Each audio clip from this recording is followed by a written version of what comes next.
Hi, this is Raj from MR Sportscars. In this video I'm going to show you how to look at all the different screen options that are available on the dashboard of the Porsche 911 Carrera S 991 series. So this is 2012 to 2015 cars. There are some outliers, there's some right at the end of 2011 and there might be some in the early 2016, but that's basically the years 2012 to 2015, and this applies to all 911 models, and some of it does actually apply to the Boxsters and the Caymans too. So when you get in, you've got this screen here, which is the one I'm going to talk about in this video.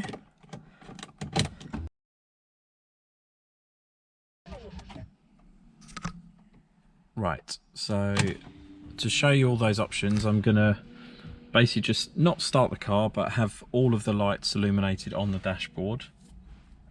You can see all the sat nav and everything started up, so that's all working as it should. If you see screen flickering, it's only because of this GoPro. It's not because there's anything wrong with this car. It's just the frame rate of the camera versus the frame rate of the screen aren't compatible, so you sometimes see flashing, and that will apply on these screens as well.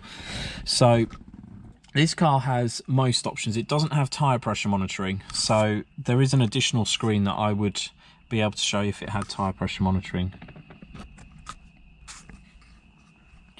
So let me show you. So this is the one that most people leave it on, which shows you some of the vital statistics. Some of them are repeated in the dials. So on a 911 you have an extra set of dials on the edge. So this one on this side has coolant temperature and your fuel gauge, and on that side it has the oil temperature and the oil pressure in bar. Those ones aren't on the dashboard or the instrument binnacle of the Caymans and Boxsters. So on here you can digitally show those on the Caymans and Boxsters, and you can on the 991. So here I've got the coolant temperature, then the oil temperature, then the oil pressure, and then I've chosen to put the battery there. A lot of cars that I see don't have anything as that fourth line, but you can add that in yourself. With this steering wheel, so this is a sport design steering wheel, it doesn't have controls actually on the steering wheel. It has an additional stalk down here which you use to control that screen there. So to scroll through all the different screens, you literally use the up down, which is what it says there. So, and you can go either way, so I'm going to cycle through them all. So that's the first one, which is, if you scroll down, which is the audio screen, which tells you what you've got playing on your radio, or if you've got a Bluetooth audio, it will tell you what's playing, or if you've got a CD, it will tell you exactly what's playing in there. The next one is if you've got a phone connected, it will tell you that the phone's connected there. Then you've got the map, then you've got the last destination, then you've got the trip meter, the chrono. So if you've got Sport Chrono Package Plus, which is this stopwatch here, and it has Sport and Sport Plus here, then you'll have this chrono screen. Then you have G-Forces, which again is part of the Sport Chrono Package Plus package. And then back to the original one. Now I'll show you the options in each one of those screens are different. So if you push this in, push it away from you, it then basically goes into a sub menu. So I'll start it with the audio one first, see if there's one on there. So push it in. Yeah, you can actually change the station using that stalk, and you push it in again to basically change what you're listening to. The phone one, I don't think there is an option because I haven't actually connected a phone yet, but there would be options if I did connect it. The map one, if you push it in, you can change how much it's zoomed in, and it showed you a scale there. Oh, let me go back.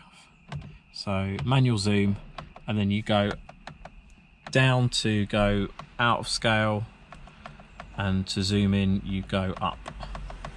So you might want it a bit further out, so I've done that there.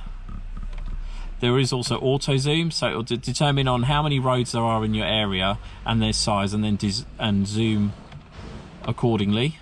Also, you can have it as a 3D map, so it shows you the horizon, or the theoretical horizon. I don't think it's the actual horizon that you'll be able to see. Or you can have it always facing up north, and then the end of that, the longer end of that triangle is basically which way you're facing. I find that very disorientating, but some people like that, so I'll leave it like that. Likewise, you can actually control the navigation through that stalk without having to go and control it through here. You can actually do it on there, so relatively safely you can put in a destination using just that stalk while you're driving, although it's always recommended you stop to put that stuff in. Trip, you can see the different mileages. So that one, 398 miles, 28.3 miles per gallon, 10 hours of driving, which is basically the amount of driving that I've done in this car. I've done a bit more than that, 420 miles, maybe 440 actually when I first picked it up, because I picked it up from Edinburgh. And then you can reset them all as well, which I won't do. Again, all just using this one simple stalk. In and out and up and down is the only controls on it. So now the chrono one, you can start the chrono and it starts ticking there. Stop it, and then you can reset it as well. And then the G-forces, if you push it in, it tells you what maximum G-forces you've achieved in the car, and you can reset that as well by pushing it in to reset it. So going back to this one, the first one is info in this menu. Messages, if there's any errors on the car, so say even if it's low on fuel, it will come up with a notification 1 of 1. If there's more than 1, it will be like 1 of 2, and then 2 of 2 as you scroll through them using this. You pull it towards you to come out of a menu, so I pushed it in to go in that menu, and then I pulled it away to come out of that menu. Same with service intervals, so it will show you 3 different service intervals. So that's the major service, which is due October 2024. Interim, which is the interim minor service, which is due June 2024 and 20,000 miles. Then an oil change is also due in June 2024. So that's all checkable very easily. Also, if the car's been warmed up, this car is warm. As you saw with the temperatures, it was at 90 degrees coolant and around 80 degrees on the oil. It's fully up to temperature. I took it for a drive for about 7 miles and it's got up to temperature. It will then be able to tell you the oil level, either switched on or switched off. Limits, you can set limits as well. Just so it beeps, it won't actually limit your speed. It will just tell you that you've breached that limit, so it will just give you a warning. Some people set them at average speed camera checks, or 70 miles an hour, or whatever, or 30 miles an hour, so that they know when they're in a residential area that they shouldn't be going faster than that 30. And then settings, here you can change exactly what you see. So you could have a compass there, whatever station. I prefer the fuel, even though you've got a fuel gauge. This one actually tells you in miles quite easily. Vehicle menu, this is the one where I said that there's 4 things and you can change what each of them are. So you can actually have the compass there if you wanted. So if I come out of it, it's now got the compass. If I go back to it, settings, display, vehicle menu, GPS height, which is quite a cool one, so it tells you how high you are above sea level. So we're 390 feet above. Or just change it back to the vehicle voltage, I think, because that's quite a useful one, especially on a start-stop car, to see what the battery health is. Lower line, time and temperature, temperature or time. I think time and temperature is quite useful. Menu scope. So if you find, say you've got a Sport Chrono Package Plus car like this one, and the Chrono menu isn't visible, or the G-force, or both, and I've had that on one car, and it took me a little while to figure out that actually on this menu here you can actually switch things off. So you could disable that, and that's what happened with one of the cars that I had. So it didn't actually have, when I scrolled through them, the chrono control or the GPS, and that was all down to it being disabled in that menu. So it was settings, display, menu, scope, and you tick them back in, you come out of everything, and then they're there. So that's another useful thing to know, I think. Pcm Display,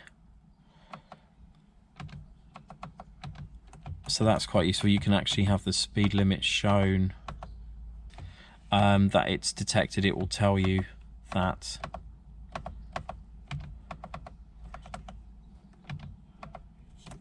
So there we go. Display, PCM Display. I'll turn that one off, but I like this. Audio, full station list, I think, is all the stations available rather than what you've saved.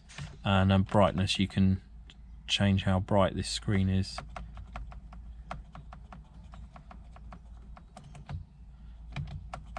Make it 100, nice and bright. And then help text as well, so when you leave it on something and don't press anything, it should bring up help guide, yeah, which just basically gives you a bit more information about what that means. Date and time, when you go from summertime to you can get it to basically automatically update without having to actually change the time. It will just update it there, and then you can switch whether you want the chrono to display the time or not. So there, I've turned it off, and then I'll turn it back on, and then the little one will move to the actual time. Quite a good one. Exterior lights, you can change how long before they fade out when you lock the car, and the same with, oh, they're quite low. I'm going to turn them up,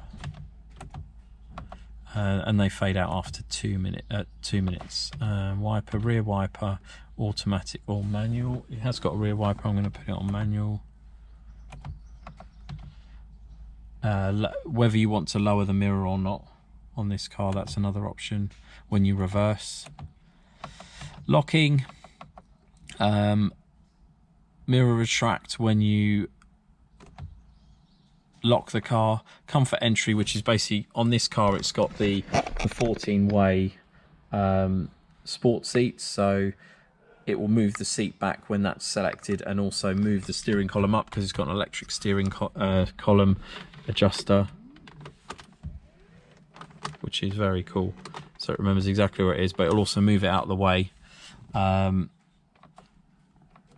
auto memory, so it remembers where everything is. Door lock after drive off or after ignition on, or you can disable it. It's quite useful to have that. And when you unlock, you can have it just unlock the driver's door or all of them. Another useful one. Air conditioning, airflow, you can determine how powerful you want that to be. Same with these. Park assist, change the volume, change the tones. And you can also change, so when you're on the continent, this which is very useful here, this speed, you can actually change it to kilometers an hour, and it also changes the odometer as well to suit that. Neat little feature. And same with degrees, change it to Fahrenheit. Oil pressure you can have in bar or PSI, I prefer bar. And obviously you can change the economy, the consumption. Language, I'm not going to change that. So that is all the menus on that one. So yeah, that's all the options really of looking at that one screen. So you can see there's quite a lot of information that can show you, and it's all very useful. And if you didn't have a walkthrough of that, the manual's a bit cumbersome in trying to understand that. So I hope this walkthrough of it has been useful at understanding exactly what's available, because you don't necessarily have the time to poke around with that when you're viewing a car. So hopefully that's been a useful exercise to record that for you, and thanks for watching.